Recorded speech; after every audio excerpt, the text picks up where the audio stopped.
Battery കുറവാണ്. Battery ആ എടുത്തിട്ട് ഇപ്പോൾ ഒരു മാസമായി കാണും. എടുത്തിട്ട് ഇപ്പോൾ ഒരു മാസമായി കാണും.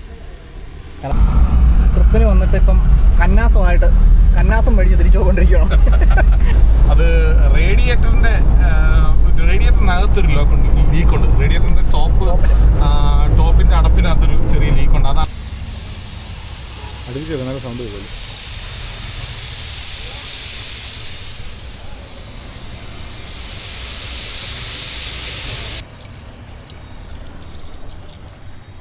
ഇല്ല ഇത്തവണ നീ വെള്ളം എടുക്കണം. കഴിഞ്ഞ തവണ ഞാൻ എടുത്തു. നീ ഇനി തുറന്നൊഴിക്കണ്ടേ? ആയിക്കോട്ടെ അത് ഏറ്റെടുത്തിരിക്കണം. മോത്ത് കുറച്ചാൽ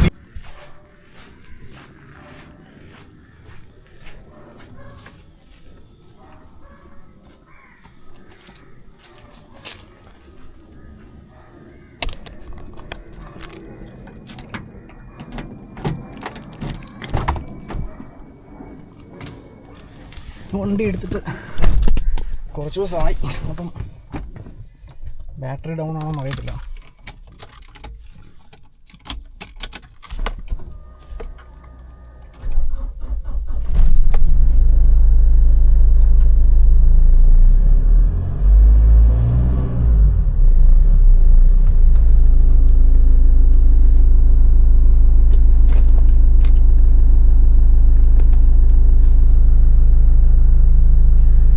എന്തായാലും എൻ്റെ ഒരു ഫ്രണ്ട് വിഷ്ണുവിടെ വരുന്നുണ്ട്. അപ്പോൾ അവനെ പിക്ക് ചെയ്യാൻ വേണ്ടി അവൻ്റെ വീട്ടിലോട്ട് പോകുമ്പോൾ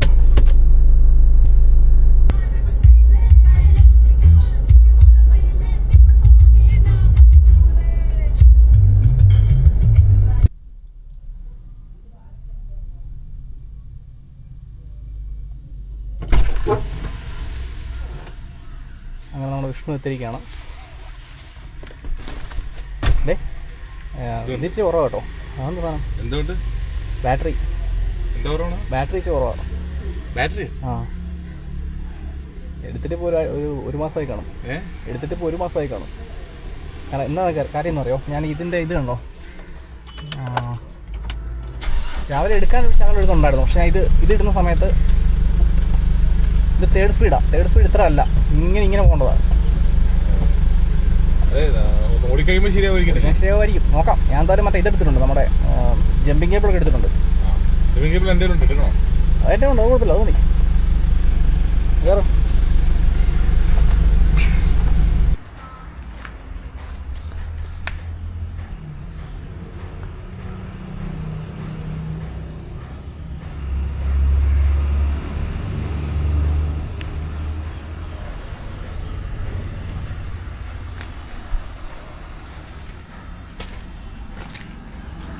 വണ്ടിക്ക് ചെറിയ പണി കിട്ടി. വണ്ടി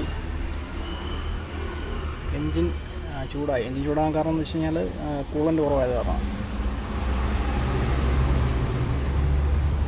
എൻജിൻ ചൂടായിട്ടിപ്പം വണ്ടി നിർത്തിയിട്ടേക്കോ. ഇനി വണ്ടിയുടെ വെള്ളം ഒഴിച്ച് സെറ്റാക്കിയാലേ പോകാൻ പറ്റത്തുള്ളൂ.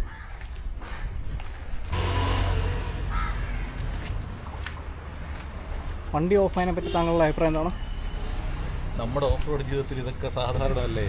അതൊക്കെ ഫിക്സ് ചെയ്യുന്നു, മുന്നോട്ട് പോകുന്നു. ചെറിയ കാര്യങ്ങൾ. അതെ, റേഡിയേറ്ററിൽ ഇച്ചിരി വെള്ളം ലീക്കായി ആ ഹോസ് മാറുന്നു, മുന്നോട്ട് പോകുന്നു, അത്രയേ ഉള്ളൂ.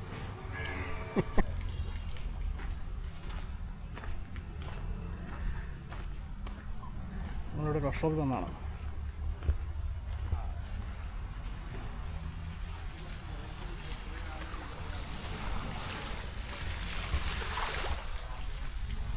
ഇഷ്ടം പോലെ കോൾസ് കിടക്കുന്നുണ്ട് ഇവിടെ.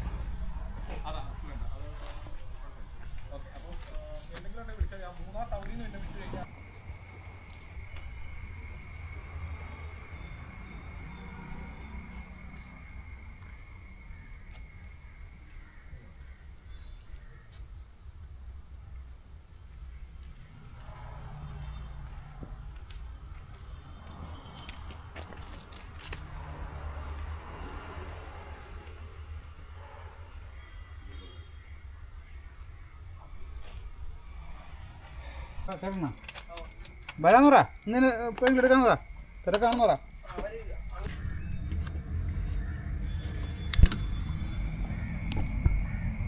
തിരിച്ചു വെച്ചെടുത്തോ, അടിയിറക്കും, അടിപ്പൊട്ട്.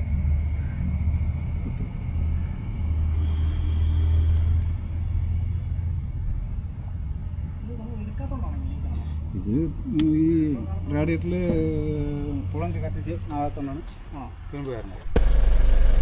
രാവിലെ ഒരു ഓഫ് റോഡ് പിടിക്കാമെന്ന് പറഞ്ഞ് ഇറങ്ങിയാണ്. പക്ഷേ വണ്ടിക്ക് ചെറിയൊരു പണി കിട്ടി. അപ്പോൾ അജീറയാണ് ഇറങ്ങി കുറച്ച് നേരം വന്നപ്പോഴത്തേക്കിനാണ് നല്ലൊരു പണി കിട്ടിയത്. നേരെ വണ്ടി അങ്ങ് ഓഫായി. വണ്ടിയുടെ മുന്നിൽ നിന്ന് കറുത്ത പുകയും വരാൻ തുടങ്ങി. പുക വരുന്നതൊന്നും നമുക്ക് എടുക്കാൻ പറ്റിയിട്ടില്ല. പക്ഷേ നമുക്ക് നല്ലൊരാളെ കിട്ടി. അതാണ് ഏറ്റവും നാനാട് പ്രദേശത്ത് എത്തിയപ്പോഴത്തേക്കിനും അവിടുന്ന് അടുത്തുള്ളൊരു കടയിൽ ചേർന്ന് പറഞ്ഞു വിട്ടാണ്. നമുക്ക് സംശയം ഉണ്ടായിരുന്നു ആദ്യം. പക്ഷേ ഇവിടെ വന്നപ്പോൾ മനസ്സിലായി ഒരു കുഴപ്പമില്ല, ഒരു സംശയമില്ല, അദ്ദേഹമാണ് ആൾ. വണ്ടിയുടെ കൃത്യമായിട്ടുള്ള കാര്യങ്ങളെല്ലാം നോക്കി കണ്ട് 2 ഓസ് ലീക്ക് വന്നിട്ട് റേഡിയേറ്ററിലെ വെള്ളം മൊത്തത്തിൽ ലീക്കായി പോയതായിരുന്നു. എന്തോ വലിയ കംപ്ലയിൻ്റ് ആണെന്നാണ് ഞങ്ങൾ ആദ്യം കരുതിയത്. പക്ഷേ കൃത്യമായിട്ട് ഞങ്ങൾക്ക് കംപ്ലയിൻ്റൊക്കെ പറഞ്ഞ് മനസ്സിലാക്കി തന്ന് ആ കംപ്ലയിൻറ്റ് മൊത്തം തീർത്ത് വണ്ടി ഞങ്ങളുടെ ഓഫ് റോഡ് പോകാനിരുന്ന പ്ലാൻ ക്യാൻസൽ ചെയ്യാതെ തന്നെ മുന്നോട്ട് പോകാനുള്ള എല്ലാ സഹായങ്ങളും ചെയ്തു തന്ന് പുള്ളി വണ്ടി ശരിയാക്കിയിട്ട് പൊക്കോളാൻ പറഞ്ഞു. അടിപൊളി. സാധാരണ രീതിയിൽ ഇങ്ങനെയൊക്കെ വരികയാണെങ്കിൽ പെട്ട് കുറച്ച് നേരം വണ്ടിയും വിട്ട് കുറേ നേരം നമ്മളെ പോസ്റ്റാക്കുന്ന ഒരു രീതിയാണ്. അതൊന്നുമല്ല, ചേട്ടൻ അടിപൊളിയായിട്ട് ചെയ്തു തന്നു.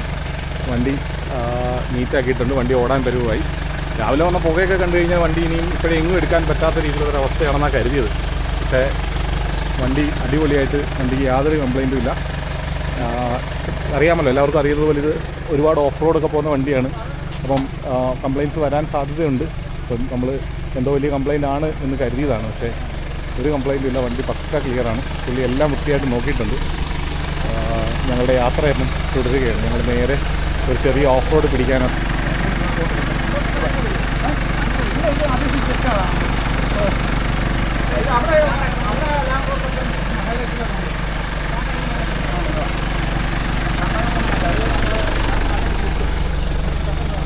ചേട്ടൻ കോളിസ് വണ്ടികളുടെ ഒരു സ്പെഷ്യലിസ്റ്റാണ്. ഇവിടെ നോക്കിയാൽ മതി എത്ര കോളിസ് കിടപ്പുണ്ടെന്ന്. മൊത്തം കോളിസാണ്. കോളിസ് വണ്ടികളുടെ ഒരു സ്പെഷ്യലിസ്റ്റ് വർക്ക്ഷോപ്പാണിത്. നിറയെ കോളിസാണ്. നോക്കിയാൽ മതി. ഈ ഷെഡിലിട്ടിരിക്കുന്നത് പുള്ളിയുടെ സ്വന്തം കോളിസാണ്.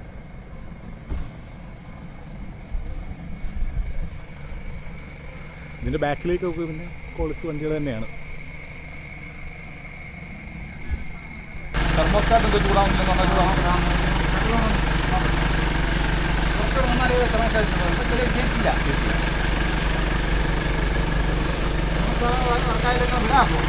അതെ അതെ.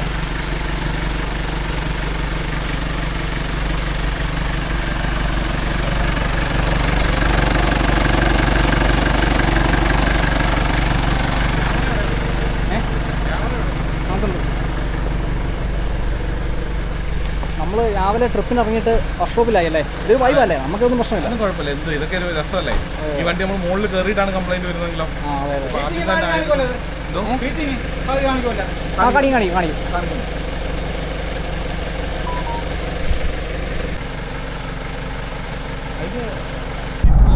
ഞാനെങ്കിൽ ഇത് ഞാൻ ശ്രദ്ധിച്ചില്ലേ? പെട്രോൾ നോക്കിയപ്പോഴും ശ്രദ്ധിച്ചില്ല.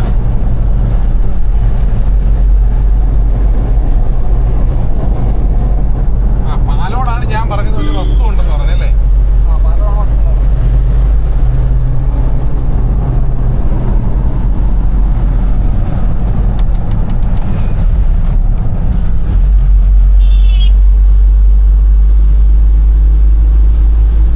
ഇതിപ്പോ ഏത് ഗിയറിലാ പോണേ? പജീറോയ്ക്ക് ഇപ്പൊ ഫോർത്ത് ഗിയറിൽ പോവാണെന്നുണ്ടെങ്കിൽ നമുക്ക് എത്ര സ്പീഡ് വരെ പോകാൻ പറ്റും? ഇപ്പൊ എത്ര കാണിക്കുന്നത്? ലോസ്റ്റ് കിലോമീറ്ററോ? ലോസ്റ്റ് പജീറോയ്ക്ക് ഗുണമെന്ന് പറഞ്ഞാൽ കുറച്ചുകൂടെ നമുക്ക് മറ്റു വണ്ടികളിൽ പോകുന്നതിനേക്കാളും കുറച്ചുകൂടെ 30 എത്തിയാലും പജീറോക്ക് പോകും. മറ്റേതൊക്കെ ആണെങ്കിൽ ഫോർത്തിൽ പോകണമെന്നുണ്ടെങ്കിൽ മിനിമം ഒരു 40 to 45 കിലോമീറ്റർ വേണമല്ലോ, അല്ലെങ്കിൽ 50 കിലോമീറ്ററെങ്കിലും വേണം ഫോർത്തിൽ പോകണമെങ്കിൽ. അത് വേണ്ട.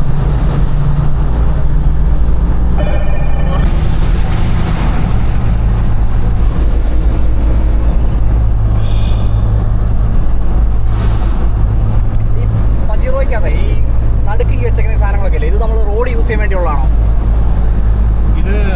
ഇതിപ്പം ഇതെല്ലാം റോഡ് യൂസ് ചെയ്യാൻ വേണ്ടിയിട്ടുള്ളതല്ല. ആക്ച്വലി ഇതിപ്പം ഇടത്തുനിന്ന് നോക്കാം. ഇടത്തുനിന്ന് ആദ്യം ഉള്ളത് ഓൾട്ടിമീറ്ററാണ്. ഓൾട്ടിമീറ്റർ എന്ന് വെച്ച് കഴിഞ്ഞാൽ നമ്മൾ ഓൾട്ടിറ്റ്യൂഡ്, ഇപ്പം നമ്മളിപ്പോൾ നിൽക്കുന്ന സ്ഥലത്തിൻ്റെ ഓൾട്ടിറ്റ്യൂഡ് എത്രയാണെന്ന് അറിയാൻ വേണ്ടിയിട്ടുള്ളതാണ്.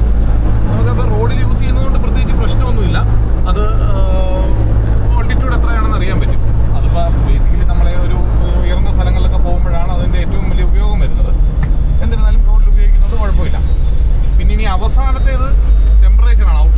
ടെമ്പറേച്ചർ. അത് തെർമോമീറ്ററാണ്, നോർമൽ തെർമോമീറ്ററാണ് അവസാനം കാണുന്നത്. അത് നമ്മുടെ ഔട്ട്സൈഡ് ടെമ്പറേച്ചർ എത്രയാണെന്ന് കാണിക്കുന്നതിനുള്ള ഒരു മീറ്ററാണ്.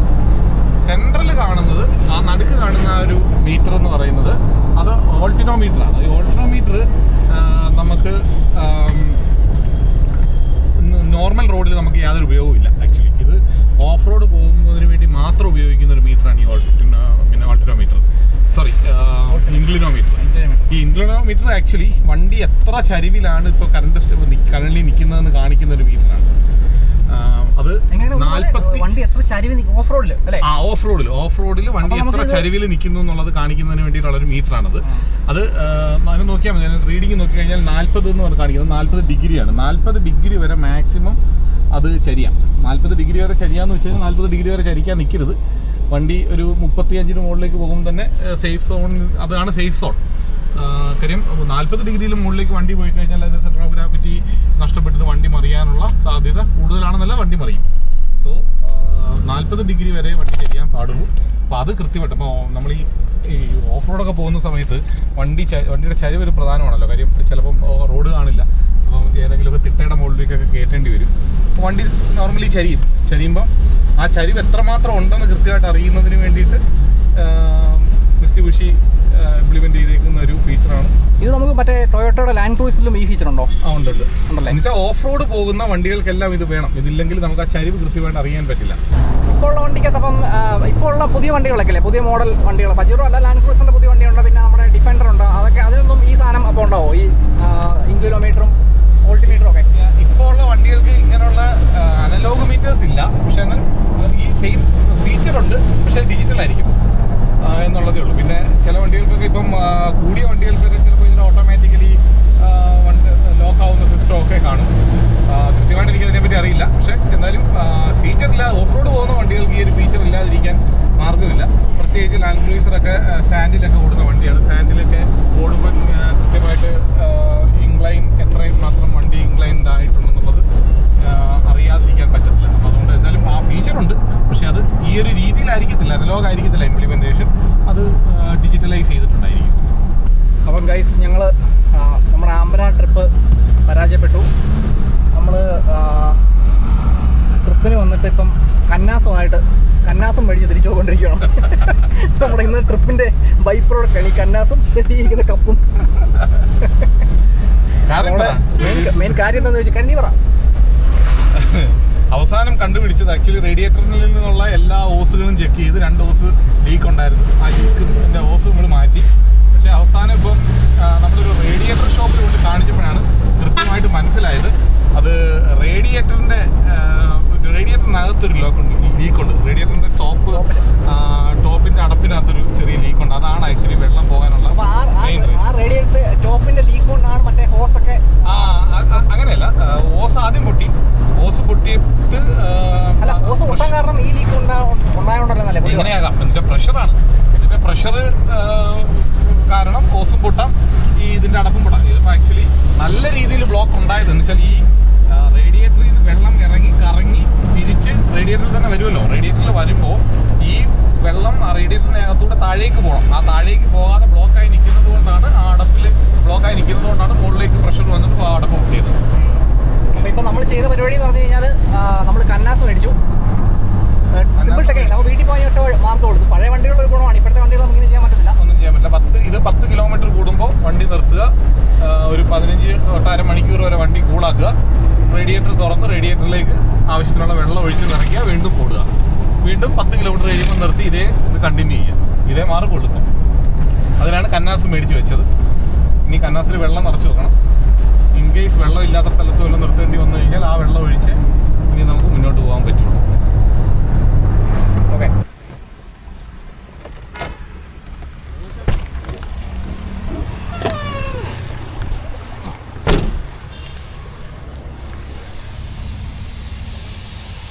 അടുപ്പിച്ച് നല്ല സൗണ്ട് വരുമല്ലോ.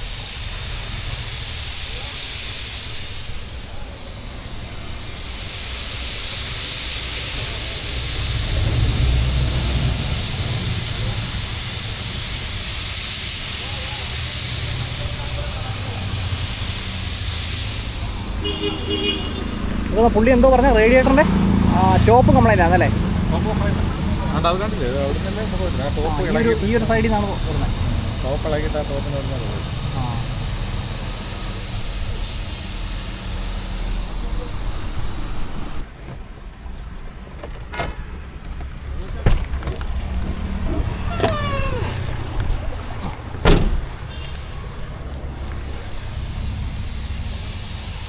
അടുത്ത് ചെറുതായ സൗണ്ട് വരുമല്ലോ.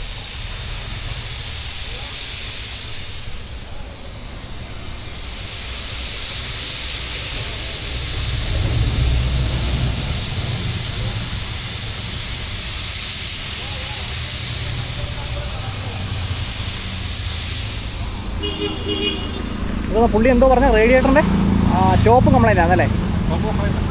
അത് കണ്ടില്ലേ അവിടെ തന്നെ നമുക്ക് ടോപ്പ് ഈ ഒരു സൈഡിൽ നിന്നാണ് വരുന്നത്. ടോപ്പ് ഇളകിയിട്ട് ആ ടോപ്പിന് വരുന്നത്.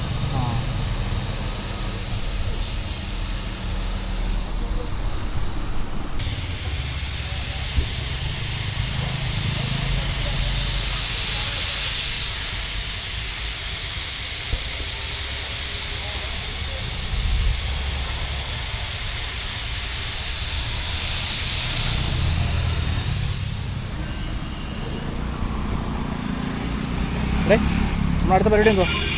ഇങ്ങനെ 10 കിലോമീറ്റർ ചവിട്ടി പോകാനാണോ പരിപാടി? അല്ലാതെ നമുക്ക് ചെയ്യാൻ പറ്റുന്ന ഇപ്പോൾ റേഡിയേറ്ററിൻ്റെ ടോപ്പ് അഴിച്ച് ഇളക്കി ശരിയാക്കാൻ നടക്കുന്ന കാര്യമല്ലേ? ഒരു ദിവസത്തെ പരിപാടി അല്ലത്. സമയം ഈ റേഡിയേറ്റർ ഷോപ്പുകളിലൊന്നും അവർ പിന്നെ ഈ റേഡിയേറ്റർ അഴിക്കത്തില്ല. അത് മെക്കാനിക്കിനെ കൊണ്ട് പറ്റും. അപ്പോൾ അത് മെക്കാനിക്കൽ അഴിച്ചിട്ട് നമ്മൾ റേഡിയേറ്റർ ഷോപ്പിൽ കൊടുത്തു കഴിഞ്ഞാൽ അത് ശരിയാവും. അപ്പോൾ അതെന്നേരം ഒരു ശരിയാവും. പക്ഷേ ഇതിനകത്ത് വേറൊരു വലിയ കൺസേൺ ഉള്ളത് ഈ പജീറോയുടെ ഈ ഒരു മോഡലിൻ്റെ റേഡിയേറ്ററിൻ്റെ ടോപ്പ് കിട്ടുമോ എന്നുള്ളൊരു വലിയ കൺസേണാണ്. പക്ഷെ എവിടെ കിട്ടും? നമുക്ക് സെറ്റിക്കാതെ കിട്ടും. നമുക്ക് ഒപ്പിക്കാൻ പറ്റും. ഈ റേഡിയേറ്റർ ഷോപ്പുകാരുടെ ഒരു കൺസേൺ അതാണ്.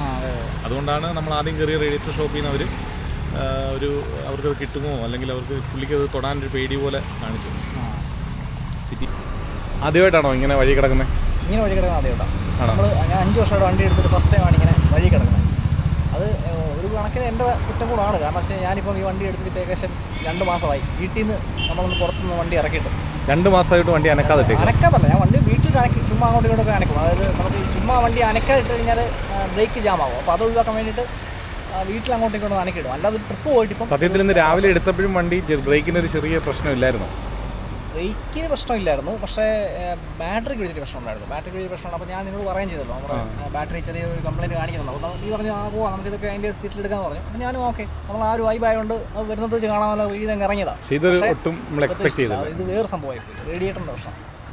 ഇത് എനിക്ക് തോന്നുന്നു മറ്റേ ഇരുന്ന് ഇതായതല്ലേ, അതായത് നമ്മൾ എടുക്കാതിരുന്ന് സ്ലഡ്ജ് അടിഞ്ഞിട്ട് അത് എടുക്കാതിരുന്ന് സ്ലഡ്ജ് അടിഞ്ഞ് റേഡിയേറ്റർ ബ്ലോക്ക് ആയി അല്ലേ. ഇനിയിപ്പോൾ റേഡിയേറ്ററിൻ്റെ ആ ഒരു ബ്ലോക്ക് മാറ്റി ഈ ടോപ്പും മാറ്റാതെ നമുക്കിത് ശരിയാക്കാൻ പറ്റത്തില്ല. നമ്മളിപ്പോൾ ചെയ്യുന്നതെന്ന് വെച്ച് കഴിഞ്ഞാൽ നമ്മുടെ ആദ്യത്തെ പരിപാടി എന്താ? വണ്ടി ശരിയായി കഴിയുമ്പോൾ ആദ്യത്തെ പരിപാടി നമ്മൾ ഈ ട്രിപ്പ് വീണ്ടും ഇന്ന് ബ്ലോക്കായ ട്രിപ്പ് ആദ്യം കംപ്ലീറ്റ് ചെയ്യുന്നതായിരിക്കും. ആ അമ്പലടക്കം തന്നെ. അതെ, ഓക്കെ. വിഷ്ണു, ഇത് ഈ നമ്മളിങ്ങനെ വണ്ടി ഓടിച്ച് പോകണമെങ്കിലേ നമ്മൾ ശരിക്കും ചുമ്മാ ഒരു 10-50 കിലോമീറ്റർ ഒരുമിച്ച് അങ്ങ് ഓടിച്ച് പോകാൻ പറ്റത്തില്ലല്ലോ. നമ്മളിപ്പോൾ എങ്ങനെ അതിന് ഇൻ്റർവെല്ലൊക്കെ എന്ന് പറഞ്ഞു? അത് ഇപ്പം നമുക്കൊരു വെള്ളം ടോപ്പിൽ നിന്ന് മാത്രമാണ് ലീക്കാവുന്നത്. നമുക്ക് ആ 2 ഹോസ് മാറി വലിയ രീതിയിൽ ആദ്യം നമ്മൾ ലീക്ക് ഒന്ന് മനസ്സിലാക്കണം, എത്രത്തോളം പോകുന്നുണ്ടെന്ന്. അപ്പോൾ നമുക്കിപ്പോൾ മനസ്സിലായത് പ്രകാരം നമുക്കൊരു 10 കിലോമീറ്റർ 11 കിലോമീറ്റർ ഒറ്റ സ്ട്രെച്ച് പോകാൻ പറ്റുന്നുണ്ട്. അപ്പോൾ ആ 10-11 കിലോമീറ്റർ പോകുമ്പോൾ തന്നെ നമ്മളുടെ ടെമ്പറേച്ചർ, എൻജിൻ ടെമ്പറേച്ചർ ആക്ച്വലി അത്യാവശ്യം കാണിക്കുന്നുണ്ട്. ഒരു നമുക്ക് നോർമലി ഹാഫിലാണല്ലോ നിൽക്കുന്നത്, അതിൻ്റെ ഒരു അപ്പർ സൈഡിലേക്ക് പോകുന്നുണ്ട്. ഒരു മിനിമം ഒന്നും കുഴപ്പമില്ല. അതിലേക്ക് മുകളിലേക്ക് പോകുമ്പോഴത്തേക്കും നമ്മൾ വണ്ടി സ്റ്റോപ്പ് ചെയ്തിട്ട് ഇത് മാറണം, വെള്ളം ഒഴിക്കണം. വെള്ളം ഒഴിക്കുന്നതിനകത്ത് ശ്രദ്ധിക്കേണ്ട കാര്യം, വണ്ടി നിർത്തിയിട്ട് ഉടനെ വന്ന് റേഡിയേറ്റർ തുറക്കാൻ പാടില്ല. കാര്യം റേഡിയേറ്റർ ചൂടായിരിക്കും, വെള്ളം മുകളിലേക്ക് തെറിക്കാനുള്ള എല്ലാ സാധ്യതയുണ്ട്. അപ്പോൾ ഒരു അരമണിക്കൂറെങ്കിലും, ഏറ്റവും കുറഞ്ഞത് അരമണിക്കൂറെങ്കിലും വണ്ടി നിർത്തിയിട്ടതിന് ശേഷം എൻജിൻ നല്ലതുപോലെ തണുത്തു എന്ന് ഉറപ്പാക്കിയതിന് ശേഷം മാത്രം ഈ റേഡിയേറ്ററിൻ്റെ ടോപ്പ് തുറന്നാൽ മതി. റേഡിയേറ്റർ ടോപ്പ് തുറക്കുന്ന നമ്മൾ എത്ര ഡിസ്റ്റൻസ് കീപ്പ്? മാക്സിമം ഒരു തുണി മുകളിൽ, നല്ല കോട്ടൺ തുണി മുകളിൽ ഇട്ടതിന് ശേഷം അതിൽ പിടിച്ച് തുറക്കാൻ ശ്രമിക്കുക. മാക്സിമം ദൂരം തുറക്കുക. ഇനി തുറന്നതിന് ശേഷവും മുഖം മാറ്റി വെക്കണം. മുഖം മാറ്റി വെക്കുക എന്നുള്ളതാണ്. മുഖത്തേക്ക് തെറിക്കാത്ത രീതിയിൽ തുറക്കാവും. കയ്യിൽ തെറിച്ചാലും പ്രശ്നമാണ്. അതേപോലെ തന്നെ തുറന്നു കഴിഞ്ഞാലും വെള്ളം ഒഴിക്കുമ്പോഴും നമ്മൾ ശ്രദ്ധിക്കണം. വെള്ളം ഒഴിക്കുമ്പോഴത്തേക്കിന് അകത്ത് ചൂടാണെങ്കിൽ വെള്ളം പെട്ടെന്ന് മുകളിലേക്ക് തെറിച്ച് വരും. തെറിച്ച് വന്നാൽ അപ്പോഴേ സ്റ്റോപ്പ് ചെയ്തു. സ്റ്റോപ്പ് ചെയ്ത് എഞ്ചിൻ തണുത്തില്ല എന്നാണ് അർത്ഥം. അതായത് ബേസിക്കലി വണ്ടി നിർത്തി കഴിഞ്ഞ് എഞ്ചിൻ തണുത്ത് കഴിഞ്ഞ ശേഷം മാത്രമേ വെള്ളം ഒഴിക്കാവൂ. വെള്ളം ഒഴിക്കാൻ പാടുള്ളൂ. അത് മേക്ക് ഷുവർ ചെയ്യുക എന്നുള്ളതാണ്. അത് നമ്മളുടെ ഒരു പിന്നെ എന്ത് തരത്തിലുള്ള വെള്ളം ഒഴിക്കാൻ പറ്റും? നമുക്ക് ക്ലീൻ ആയിരിക്കണം, വെള്ളം ക്ലീൻ ആയിരിക്കണം. ശരിക്കും ഡിസ്റ്റിൽഡ് വാട്ടർ ഒഴിക്കണമെന്നാണ്. ശരിക്കും കൂളൻ്റ് ആണ് ഒഴിക്കേണ്ടത്. എഞ്ചിൻ ഓയിൽ എത്ര എഞ്ചിൻ ഓയിൽ ഉണ്ടോ അത്രയും തന്നെ കൂളൻ്റ് ഇതിനകത്ത്. ഇങ്ങനെയുള്ള സാഹചര്യത്തിൽ നമുക്ക് കൂളൻ്റ് കിട്ടില്ല. കാര്യം എന്തായാലും ഇപ്പോൾ ഈ ഇത് മൊത്തത്തിൽ അഴിച്ച് പണിഞ്ഞേ പറ്റൂ. ബ്ലോക്കെല്ലാം മാറ്റി വരും. ക്ലിയർ വാട്ടർ ഒഴിക്കുക. അപ്പോൾ പറ്റാവുന്നത്ര ദൂരം പോവുക, എത്രയും പെട്ടെന്ന് വർക്ക്ഷോപ്പിൽ കയറ്റുക എന്നുള്ളതാണ്.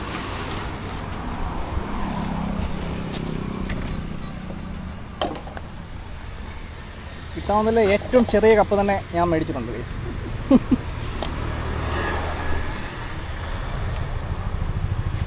മാക്സിമം അകലം പാലിച്ചേക്കുക. ഒറ്റയടിക്ക് ഊരാൻ നിൽക്കരുത്. പതുക്കെ ജസ്റ്റ് ഒന്ന് ഊരി നോക്കുക.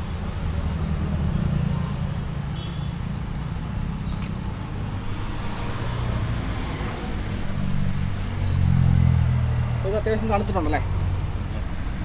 അപ്പോൾ ആദ്യം നമ്മൾ ചെറുതായിട്ടൊന്ന് വെള്ളം ഒഴിച്ച് നോക്കും.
ഇല്ല വെള്ളം നീ വെള്ളം എടുക്കാൻ എക്സ്പെർട്ടാ. ഞാനിത് ഒഴിക്കും. ഇല്ല ഇത്തവണ നീ വെള്ളം എടുക്കണം. കഴിഞ്ഞ തവണ ഞാൻ എടുത്തു. നീ ഇനിയും തുറന്നൊഴിക്കണ്ടേ? ആയിക്കോട്ടെ അത് ഏറ്റെടുത്തിരിക്കാം. മുഖത്ത് തെറിച്ചാൽ നീ നിന്റെ മുഖത്ത് ആയിക്കോട്ടെ.